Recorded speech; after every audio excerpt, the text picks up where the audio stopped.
Hi, I hope you enjoyed the first part of my interview with Ogechi Ezofo. If you haven't, please check the first part out. In this second part of the interview, we're going to continue the conversation.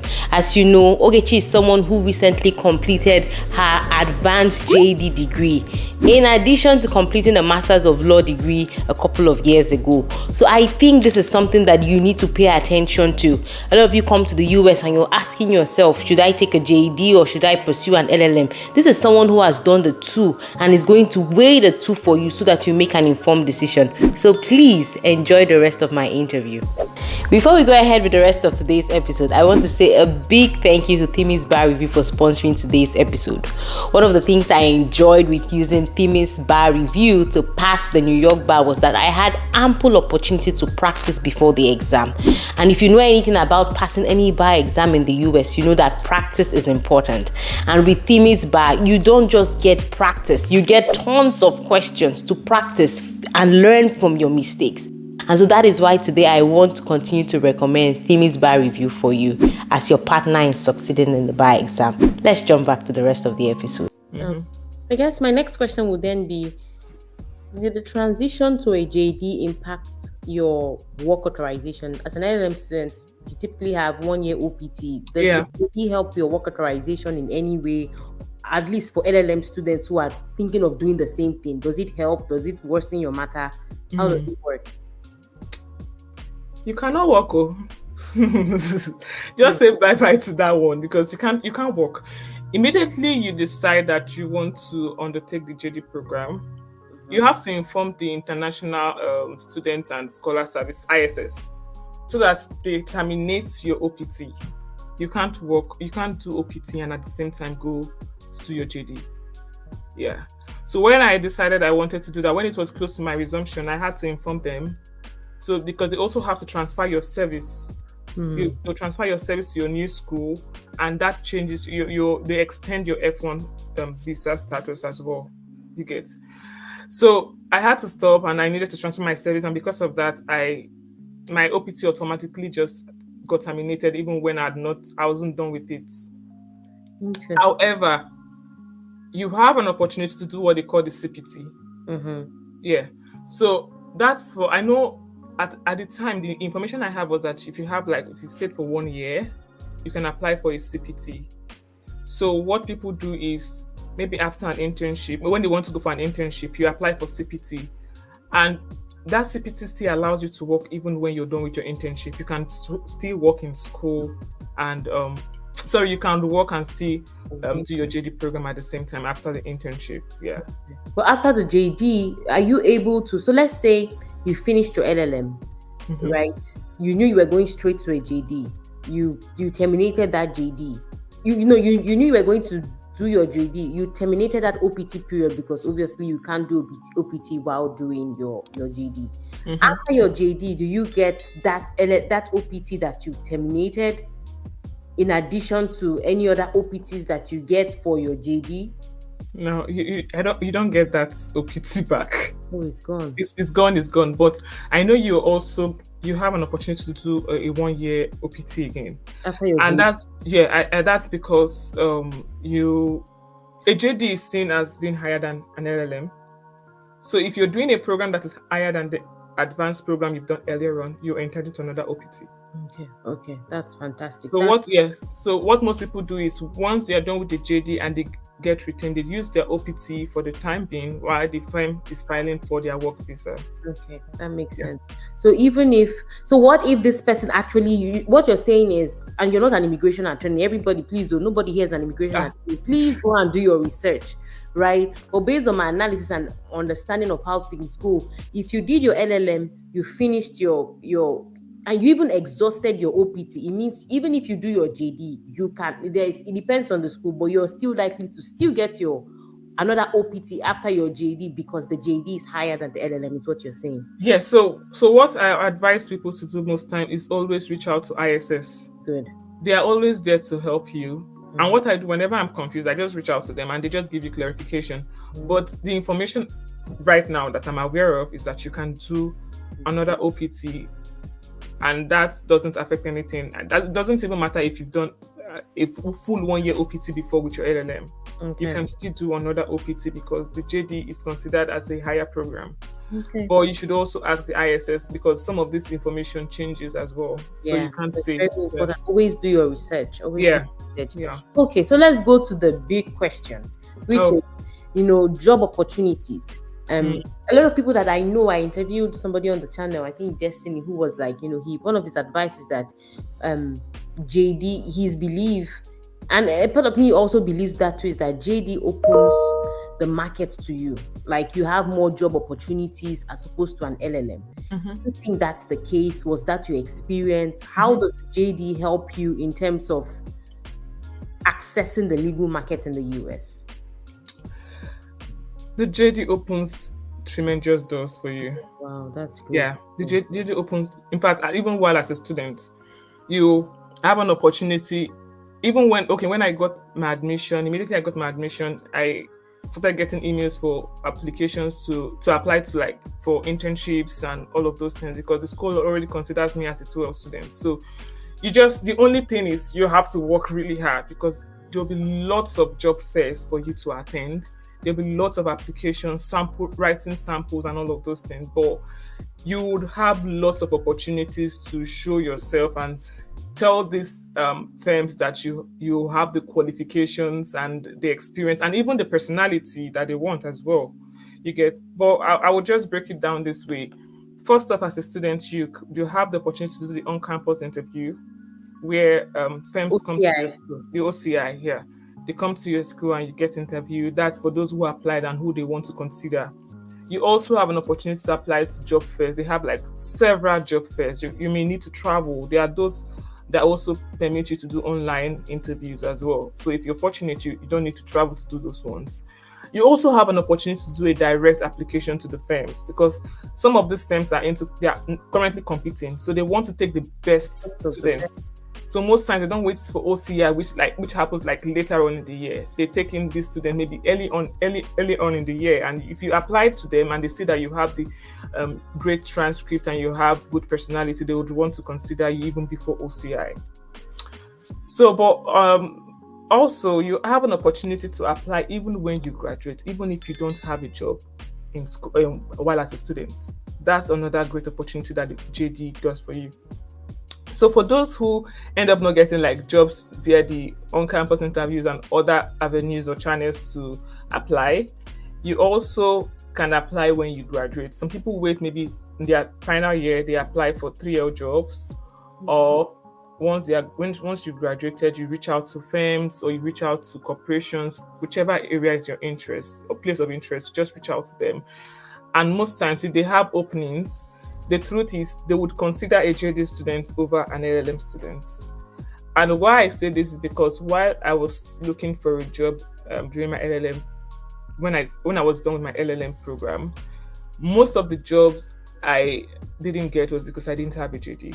And I'm not saying this because you won't get a job if you only do an LLM. No, I eventually got a job, but the opportunities that will be open to you with a JD it's tremendous.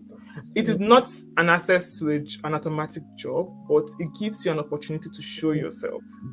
And that's something I really appreciate with the JD program.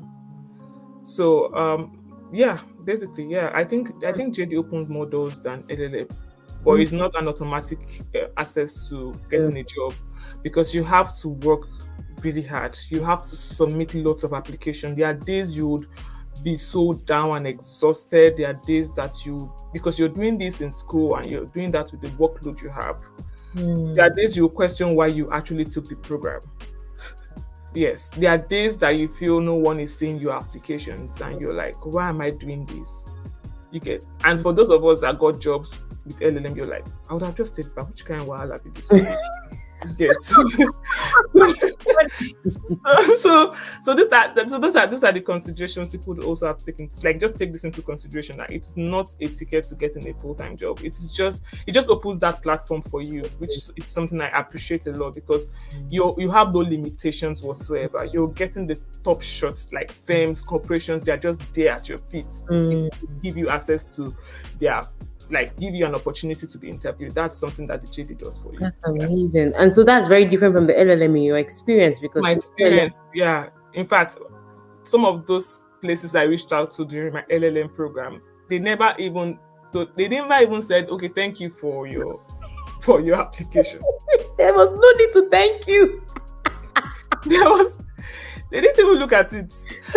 But with the JD, if you just send an email to a partner and you have a wonderful resume and a wonderful grade transcript, But does your grade matter? Your JD grade, does it matter too? very important. Interesting. It's very important, especially and okay. I want to mention this. Okay. Because you're doing an advanced JD student, you're seen as a 12. But the issue you're faced with is that you don't have a 1L grade. So how do you explain this to an employer? So most times you have to state this in your cover letter, that you're an advanced JD student and there are peculiarities to your own kind of there are peculiarities to your own program, and that is you don't have your 1L grades, but you're taking on all 1L classes, and as soon as they become available, you will let them know, or you will send them to the firm. You'd also include like you include informations about your transcript from your JD and maybe undergrad to show them that you are a top performer. You do, like, you have good grades and you have good qualifications. So just to show them that, oh, they shouldn't be bothered about your grade for JD, that you really do well, and they shouldn't be bothered about your grades at all. You get? So that's the only shortcoming that advanced JD students may face when they are applying for jobs. But I've realized that a lot of big firms are aware of this, and it may not really be a problem if you're able to explain this well to them. Some may not even ask you, and if they don't even bother yourself explaining. You get? So yeah, that's the only difference. But It's not as if an advanced JD disadvantages you, if that's a word. It's not as if it's a disadvantage. No, so I guess my question is, do they rate JDs above the advanced JDs? Is that something you noticed, or for them it doesn't make any difference? A JD is a JD. For them, because if you could actually count the number of law schools that have advanced JD program. Mm-hmm. So a lot of firms don't know about advanced JD program and what it's about. So because they like your resume and they want to take you, they are looking at your information, they're like, you say you're 12, where's your 1L grade? That's when they get to read your cover letter and they get to understand. Some begin to question you to know, please tell me more about this program so I understand what you're doing, because so you have to explain it to them. And the good thing also is that you are not prevented from applying for 1L positions. So since you don't have your transcripts for 1L, you could also apply for 1L positions. But because you're doing a 2-year program, you hope to get a 2L job so that you don't have to wait an extra year with a 1L job. Do you get what I'm saying? So most times, some of the firms don't know, so you have to explain to them. But if they don't raise it, you don't have to bother about it. And some of them, because they don't understand, you may not be considered. But the ones that are aware, because they've recruited students like you, they don't even get to question you about it. They just tell you, oh, send your transcript when it's available, and that's fine. So yeah, the only issue is that transcript. But if you are able to explain that should work. Okay, I think that is, you've provided a lot of helpful information, and I'm very grateful to you for that. I guess we're at the last part of this interview, where I guess, think of somebody who is coming to the US, right? Someone who is outside the country and thinking of coming to the US, and they're like, oh, maybe I should do an LLM or a JD or an advanced JD. What would your advice to anybody coming to the US to pursue an advanced law degree be? Would it be to pursue I guess, what are the considerations? Like, you've done I won't say you've done it all, right? You've done an LLM, you've done a JD. Yeah. What do you think is, if you could do it again, what do you think makes the most sense for you? Gemma, I'll be very sincere. The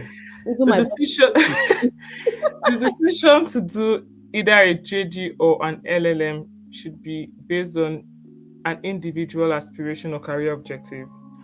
I say this because while some individuals have achieved success with pursuing JD, there are those also who have excelled with LLM degree. So it's essential for them to, for those listening, to weigh the pros and cons of each option. And let me just state what I highlighted when I was thinking through questions like this. For first off, I think you should define your career aspiration and goals, and research the requirements for and opportunities in your desired field. That's a good one. Yeah, weigh the So, advantage. so something like what you're saying is like, if you know you want to come to the US and work right now, start Googling, corporate counsel, or even check on LinkedIn and associate at a big law firm. What are they asking for? And then plan backwards and ask yourself, okay, how do I meet? Oh, that's amazing. That's a good way to And you could also reach out to people who have done it. Like, try to weigh what are the chances of me going through this route and making it. Then weigh like the pros and cons of pursuing the JD or LLM. And this is based on information you've gotten from this platform and from every other from people you've also spoken to and your research as well. And consider the risks associated with each program. There are those who have gotten good jobs with LLM. There are those who have gotten good jobs with JD as well. Know what path works for you. And there will definitely be people who will be whispering different things to you. But if you don't have a conviction of your own, you'll be swayed either ways. You get? And most importantly, this may sound like a cliche. If you have a supernatural being, if you have a supernatural being, if you now God where we they talk about, please just seek guidance from God. If you believe in God, if you believe in any spirit, just seek guidance, because that was the path I followed. And once I got that conviction, even when I got like people saying, do you want to do this? Do you want to do a JD program? These are the cons to this. Are you sure you want to do this 2-year program here? And all of those. I was convinced because God then directed people my path, people who shared same aspiration and goals with me.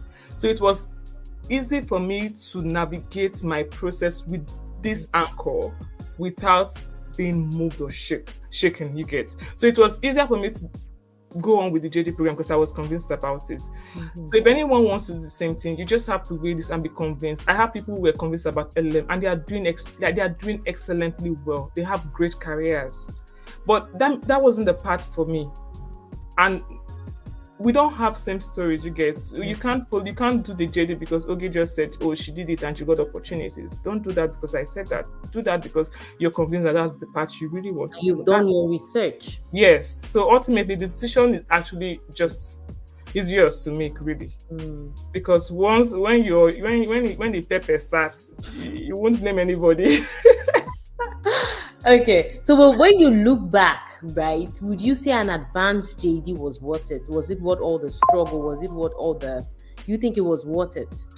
It's absolutely, because my thought process, like the JD, I think I didn't mention that, but the JD programs gives you an opportunity to build your critical and your analytical thought process. Like it builds you to have like a deepening understanding. It allows more than the LLM. Yes, it makes you think outside the box. Generally, you're going to be engaged in like clinics and experiential classes. If you have an opportunity to do like journals, you get to review works of professors, you get to do lots of research, you get to build your citation skills. For those who are aware of the Blue Book, you don't do so much of that with LLM. I know I had just one class, and that was just one class too. Yeah.